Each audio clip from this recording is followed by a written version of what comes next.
Bien, estimados y estimadas estudiantes, les saludo con el cariño de siempre, esperando que estés bien en casa, de la mano de Dios, cuidándote con toda tu familia.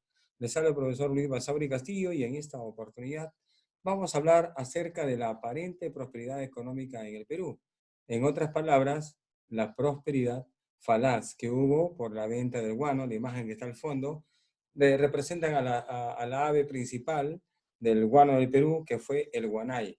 Entonces, el guanay fue un ave de las islas, sobre todo en Chincha, costeras de nuestro país, en las cuales fueron pues la principal, digamos para del estiércol poder hacer un fertilizante y que fue promovido por ciertos intermediarios para vender este producto, este guano de las islas, como fertilizante a Europa, en especial a Inglaterra.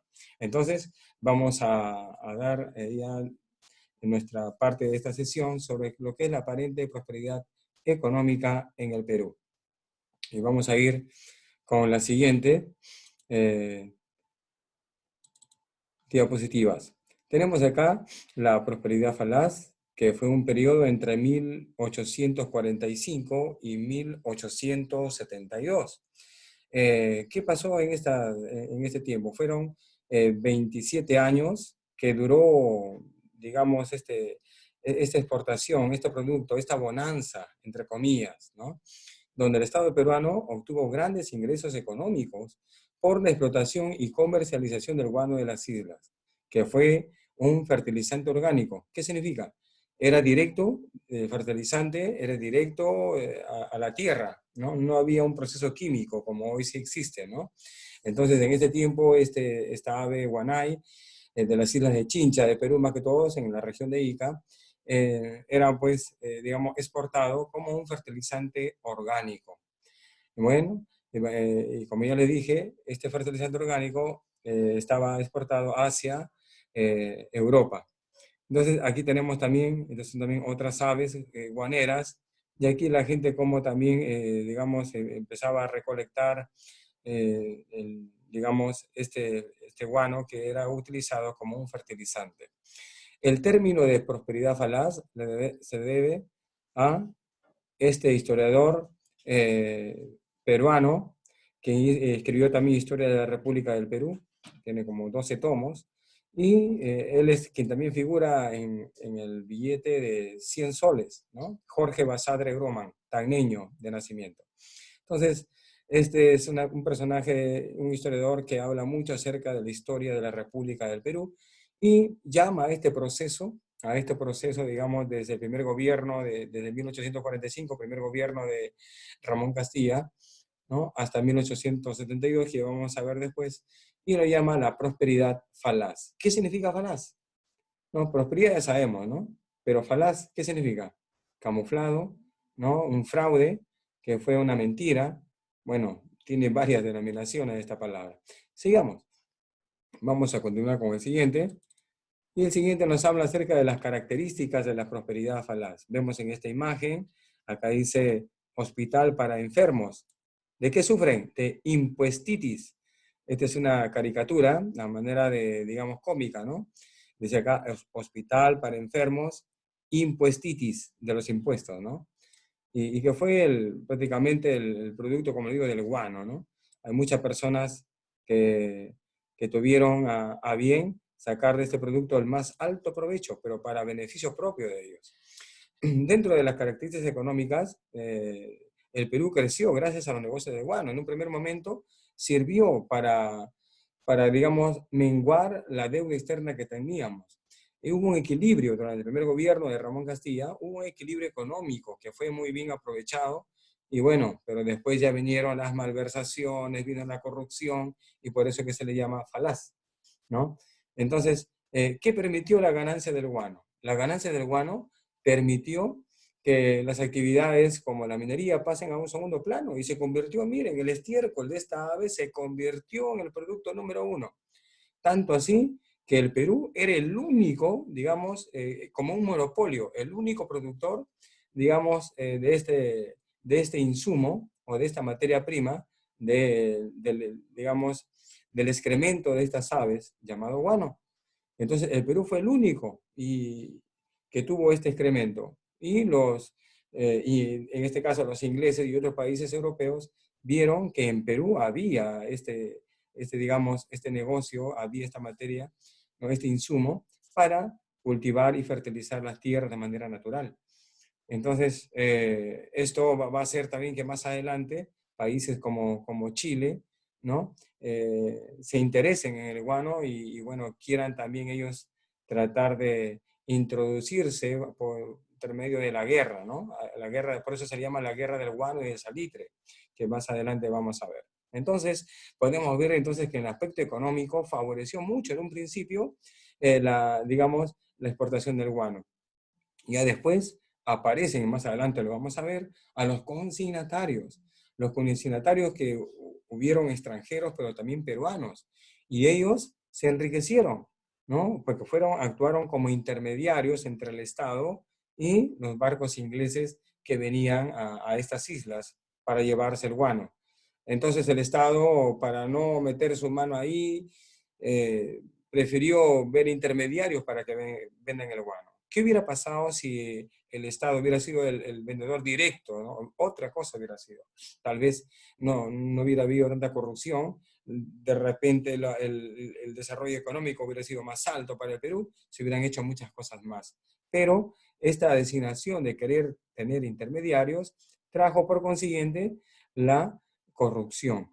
Los consignatarios invirtieron sus utilidades en haciendas agroexportadoras. Miren, a estos consignatarios, de las riquezas que obtuvieron de la venta del guano, hicieron haciendas de caña de azúcar y de algodón en la costa norte, ¿no? Por ejemplo, acá en Chicamita, Casagrande, Sausal, ¿no? En la parte que son de haciendas azucareras, más que todo. Chiquitoy también.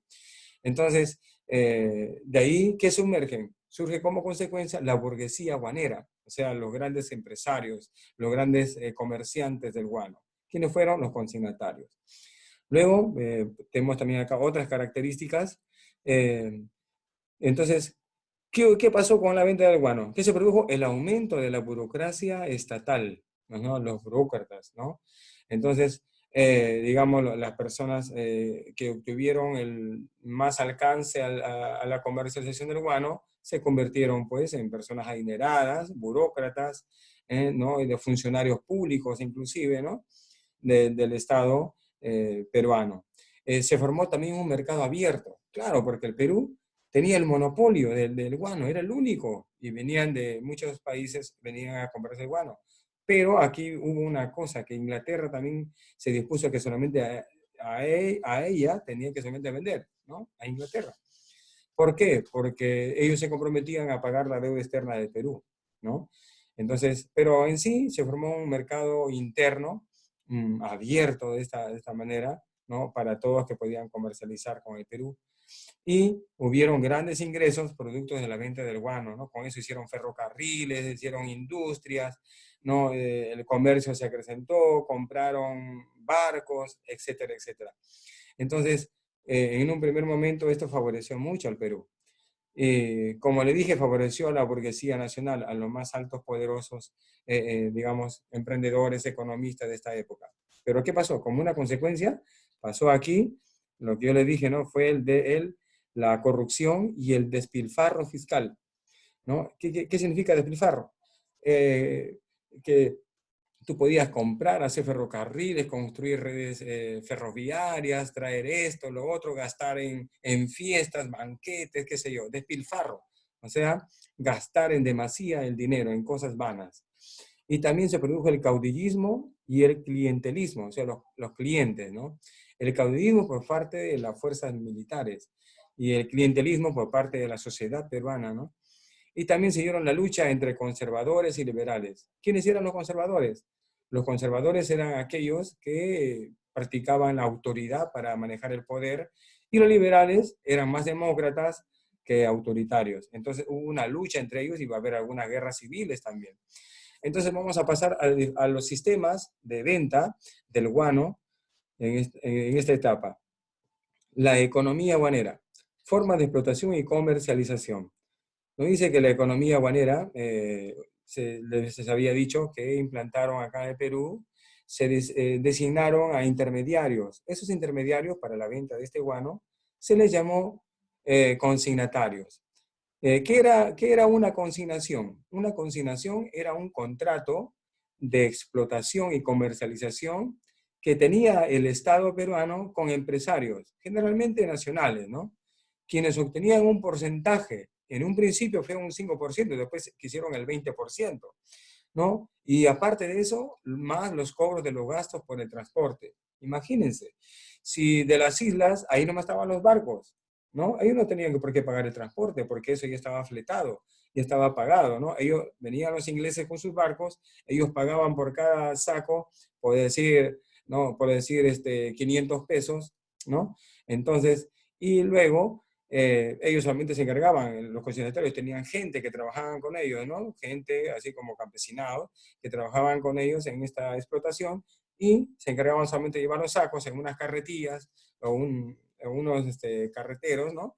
Hasta llegar a los barcos. Y no había mucha pérdida, ¿no? Entonces, pero ellos dijeron, más los gastos por transporte, los cobros de gastos de transporte. Bueno, así es como estos consignatarios se iban enriqueciendo. Entonces, el consignatario se encargaba de todo el proceso de la explotación, desde la extracción, la recogida en los sacos y cuando venían los barcos, se encargaban también de llevárselos para, digamos, y cerrar la venta, ¿no? El Estado recibía una porción de ingresos líquidos tras los respectivos descuentos que el consignatario hacía, ¿no? Entonces, en sí, el Estado recibía de esta venta algo muy mínimo, ¿no? Algo, digamos así, eh, poco, un pequeño porcentaje. Es como en la actualidad. La minería, el Estado no lo lleva todo al 100%, ¿no? Solamente el Estado recibe una parte y la mayoría se lo lleva el empresario. Generalmente son extranjeros los que están explotando los minerales hoy en día, ¿no? Entonces, pero el Estado recibe solamente un canon, se llama un canon minero.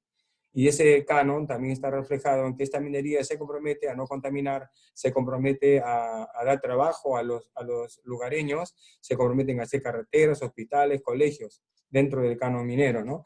Bueno, son algunas ventajas que proporcionan estas empresas mineras en la actualidad, pero en sí, ellos se llevan la mayor parte de nuestra fortaleza económica en cuanto a la minería. Entonces, acá también estos consignatarios hicieron algo parecido, ¿no? A lo que hoy pasa con nuestra minería. Vamos a seguimos con la siguiente. Bien, y acá tenemos el famoso contrato Dreyfus.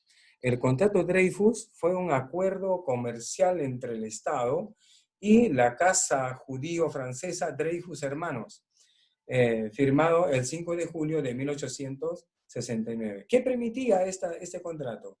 Permitía, en primer lugar, la comercialización del guano de las islas de manera monopólica y exclusiva solamente a la Casa Dreyfus, que fue impulsado por el gobierno de este señor que está aquí, que es José Balta, ¿no? Y su ejecución puso fin al antiguo sistema de las consignaciones del guano, establecida por Castilla. Fíjense, si por Castilla empezó esto con las consignaciones, Balta nuevamente recurre a los consignatarios, habiendo aprendido ya que con los consignatarios se llevaban un gran porcentaje de los recursos de la venta del guano y de las aves guaneras, ¿no? Sin embargo, José Balta recurrió nuevamente a los consignatarios, algo que no debió hacer, pero lo hizo. Entonces, ¿en qué se comprometía la casa Dreyfus? Se comprometía en pagar la deuda externa que tenía el Perú y también la deuda interna que tenía el Perú. Entonces, durante el gobierno de José Balta, que fue de 1868 a 1872, 4 años de gobierno, se produjo una crisis financiera, endeudamiento con los gobiernos extranjeros, dentro de ellos también Inglaterra, y con los consignatarios del guano, o sea, a los consignatarios también se les debía, ¿no? Entonces, fíjense cómo está el presupuesto durante el gobierno de José Balta. Este es un ejemplo nada más. En un año, entre 1869 a 1870, los ingresos llegó, por ejemplo, a 44.723.100 soles y los egresos a 61.948.986 soles. ¿Qué pasó acá? Hay más egresos que ingresos. Por lo tanto, en economía se le llama déficit, porque acá no hay ganancias, no hay pérdida. Una deuda de 17.225.886 soles, lo que significa de que el Perú ha pasado por etapas de endeudamiento. O sea, esta deuda externa que estos gobernantes lo han tenido y que han corrido hasta la actualidad, todavía estamos con una deuda externa. ¿A quién le debemos? Al Fondo Monetario Internacional, que es el FMI.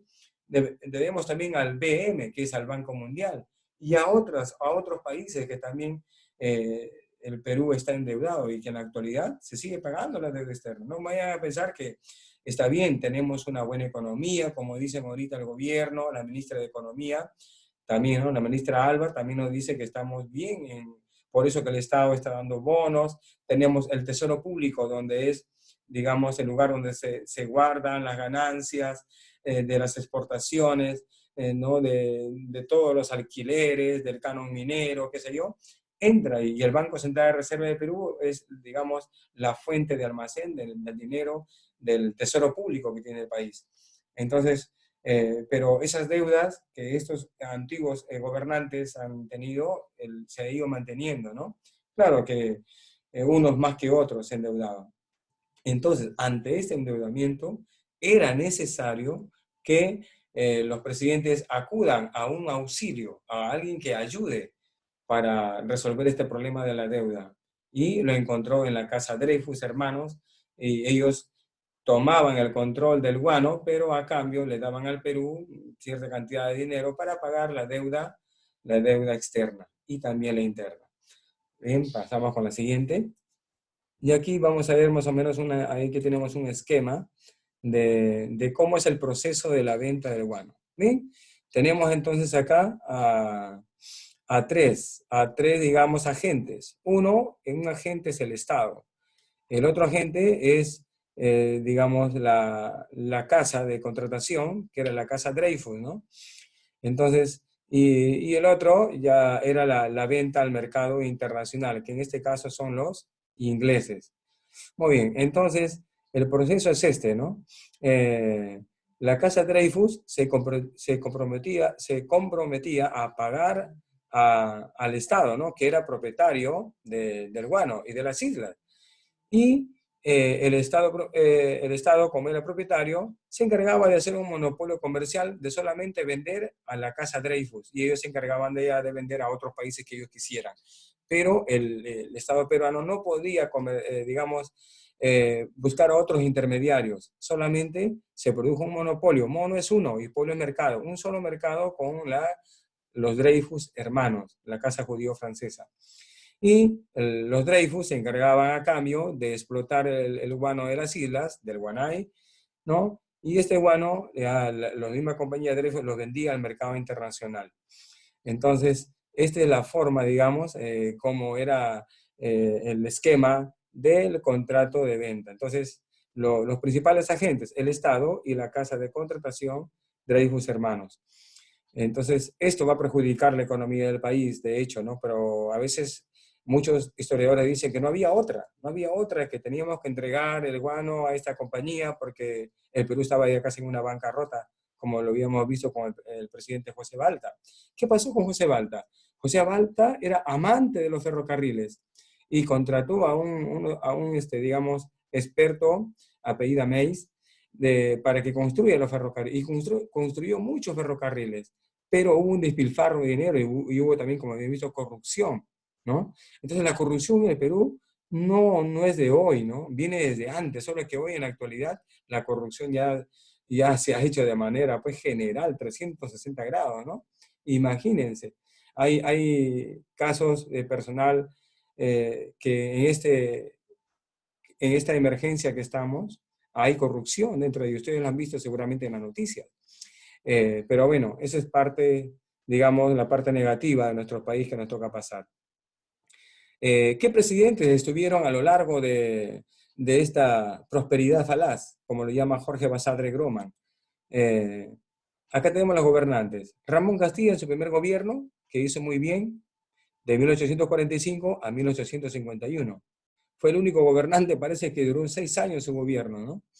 Acá tenemos a José Rufino Echenique, que también gobernó después de Castilla del año 1851 hasta 1855, solamente 4 años. Y también 4 años el segundo gobierno de Ramón Castilla, ¿no? Que acá le fue mal en el segundo gobierno. ¿Por qué? Porque ya no hizo las cosas que hizo en el primer gobierno. Acá se dejó llevar por sus asesores, se dejó llevar por la corrupción. Entonces, fue catastrófico el segundo gobierno de Ramón Castilla. Pero el primero sí, nos sacamos, digamos, las banderas y decimos, muy bien trabajo que hizo Ramón Castilla en el primer gobierno. Y él gobernó de 1858 a 1862. Luego viene Miguel de San Román, que va a durar acá menos de un año, ¿no? De 1862 al 3 de abril de 1863. Entonces, ¿quién lo suplió a San Román? Lo suplió Juan Antonio Peset, quien también él va a gobernar solamente hasta el año 65, lo completó nada más el transcurso de Miguel de San Román. Luego viene el primer gobierno de Mariano Ignacio Prado, ¿no? De 1865 a 1868. Solamente duró su gobierno 3 años. En esta parte de Manuel Ignacio Prado, siempre en cada gobernante ha pasado algo, pero el más significativo es durante el primer gobierno de Mariano Ignacio Prado, porque en 1866 ocurrió algo histórico, ¿no? Y sorprendente, como el Perú era, pues, estaba en boca de todos por esto del guano y era el único país, digamos, que manejaba el monopolio. Entonces, el Perú estaba en los ojos de España, pero esto en 1866 lo vamos a ver en otro capítulo. Luego termina esta prosperidad falaz con José Balta de 1868 a 1872. ¿No? Acá también hubo un problema, José Balta terminó mal también su gobierno, y ahora vamos a ver cómo terminó José Balta, si, qué le pasó, quiénes intervinieron, quiénes fueron los coroneles Gutiérrez, ¿no? Que lo tomaron prisionero a él. Bueno, eso lo vamos a ver más adelante, a enfocarnos un poco más durante su gobierno. Entonces, chicos y chicas, damos esta parte de los gobernantes de la prosperidad falaz desde 1845 hasta 1872. Luego tenemos acá también un resumen sobre el despilfarro del dinero. Y aquí nosotros vamos a observar de que los destinos de los gastos, ¿a dónde fue? ¿No? Esto se llama el despilfarro del dinero. Miren, abajo, pagos de deuda externa y deuda interna, el 20%. O sea, el 20% del dinero fue para pagar la deuda externa al extranjero y la deuda interna. Uno de ellos pagar a los consignatarios, ¿no? Incremento de la burocracia civil y militar, el 53% para los burócratas, para aquellos funcionarios, tanto civiles como militares. Imagínense. Y también tenemos los gastos de ferrocarriles, ¿no? Tenemos los gastos en ferrocarriles, también improductivo le pusieron acá, ¿no? Como una crítica. Pero de algo sirvió también los ferrocarriles, ¿no? Hasta hoy existen los ferrocarriles, el ferrocarril central, de La Oroya, o Lima, Huancayo, en el Cusco aún todavía existen los ferrocarriles. Pero algunos sí fueron improductivos, o hicieron demasiados, en otras palabras, y el 20%. Y se sustituyó también el tributo indígena y la abolición de los esclavos. Eso también se pagó. Entonces fue el 7% de los ingresos, digamos, del guano para pagar también. Y se despilfarró el dinero en todas estas cosas. Tal vez yo pienso, como ser humano, que debió pagarse la deuda externa y la deuda interna, pero en menores cantidades, ¿no? Porque acá lo pagaron el 20%. Y peor todavía, ¿no? Pagar a la burocracia, ¿no? A los funcionarios, pagarles el 53%, es demasiado también. Entonces, podemos observar acá que el despilfarro fiscal estuvo presente en esta parte, ¿no? Hubo un escándalo dentro del gobierno también de Echenique, sobre el escándalo de la consolidación. Entonces, sobre todo, acá vemos dice, fue la época de las vacas gordas, la época de las vacas flacas, ¿no? Y se produjo en la época de las vacas flacas la consolidación, el apoyo todavía a los consignatarios y a todo lo demás. Y consecuencias del despilfarro fiscal. Dentro de las consecuencias, bueno, acá tenemos acá dice acá, lechería peruana, es una caricatura, que sacaron de la época, ¿no? Donde vemos acá todos los presidentes queriendo extraer de la leche de la vaca. Por eso se le llama las vacas gordas, ¿no? Algunos decían de que ya se le va a acabar la leche, ¿no? A aquellos que están gobernando, que son presidentes, que son alcaldes, ya van a culminar su gobierno, ya se le va a acabar la leche, dicen algunos, ¿no? Criollamente hablando. Lo que significa es que la vaca significa el ingreso, digamos, el ingreso de dinero que había en el país y que todos querían extraer de ese dinero, coger de ese dinero, ¿no? Y muchos de ellos peleaban por estar en el poder. Entonces, acá podemos, las consecuencias del despilfarro fiscal, podemos ver de que se desarrolló un Estado centralista, tanto limeño como criollo, ¿no? Una profunda relación de dependencia económica financiera. O sea, nos volvimos un país dependiente, dependiente del extranjero, porque ellos eran los que nos daban el dinero. Nosotros teniendo el dinero, lo malgastábamos y después nos quedábamos endeudados. Ya no teníamos con qué pagar la deuda externa. Entonces, hubo una dependencia. ¿Qué significaba? Que dependíamos ya de otros países, ya no de nosotros. ¿Y qué les dábamos? A nuestros minerales, les dábamos nuestro guano, ¿no? Y también vino la inyección financiera para los hacendados costeños. Los consignatarios y otros empresarios se apoderaron de esta riqueza y ellos, como empresarios que eran, hicieron empresa y formaron haciendas, compraron terrenos, compraron haciendas, sobre todo, como les dije, la hacienda en Casa Grande, la hacienda en Sausal, la hacienda de Chicamita, la hacienda de Chiquitoy, ¿no? Acá en Trujillo también tenemos la hacienda de Laredo, que es de caña de azúcar, en Cartavio, ¿no? Entonces, hubieron hacendados que hasta hoy perduran estas haciendas, ¿no? Y una de las más antiguas, digamos, y más grandes del Perú, y tal vez también una de las más grandes de Sudamérica, como ya le decía, es la de Casagrande. Entonces, aquí el más beneficiado fueron los consignatarios y también los pequeños empresarios cuando se aplicó la ley de la consolidación, ¿no? De la deuda interna y la manumisión de los esclavos, que eso pues fue tolerante, ¿no? Pagar para los esclavos, bueno, humanamente sí está bien, pero la ley de consolidación de la deuda interna fue a favor de estos empresarios y con este dinero ganaron terreno y formaron sus haciendas azucareras en la costa. El aislamiento y exclusión del indio. ¿Cómo es, no? Hoy estamos viviendo un aislamiento social por esto de la pandemia, pero acá también hubo un aislamiento, una exclusión al indígena, al campesino, a ellos no lo incluyeron para nada. Más bien, ellos los tomaron como para que les sirvan de esta manera, ¿no? En sus campos de cultivo. Y se dio también el fortalecimiento de una pequeña élite de poder, ¿no? Claro, dentro del estrato social, el que tenía más poder era ya, pues, en este tiempo ya los hacendados, ¿no? De los de la élite, la clase alta. Y ellos tuvieron un dominio, apareció todo esto.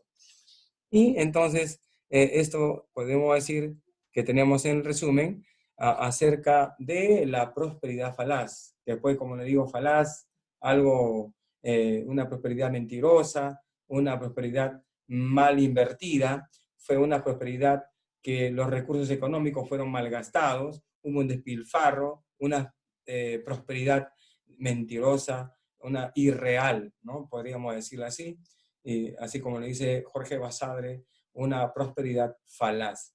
Bien, esperamos que este resumen les sirva de algo para que ustedes puedan desarrollar sus actividades y bueno, de aquí ya nos veremos en la próxima en el Zoom. Damos gracias a Dios, que Dios los cuide, que Dios los guarde y será hasta otra oportunidad. Bendiciones para todos y que siempre Dios les acompañe en cada momento. Hasta luego y a cuidarse.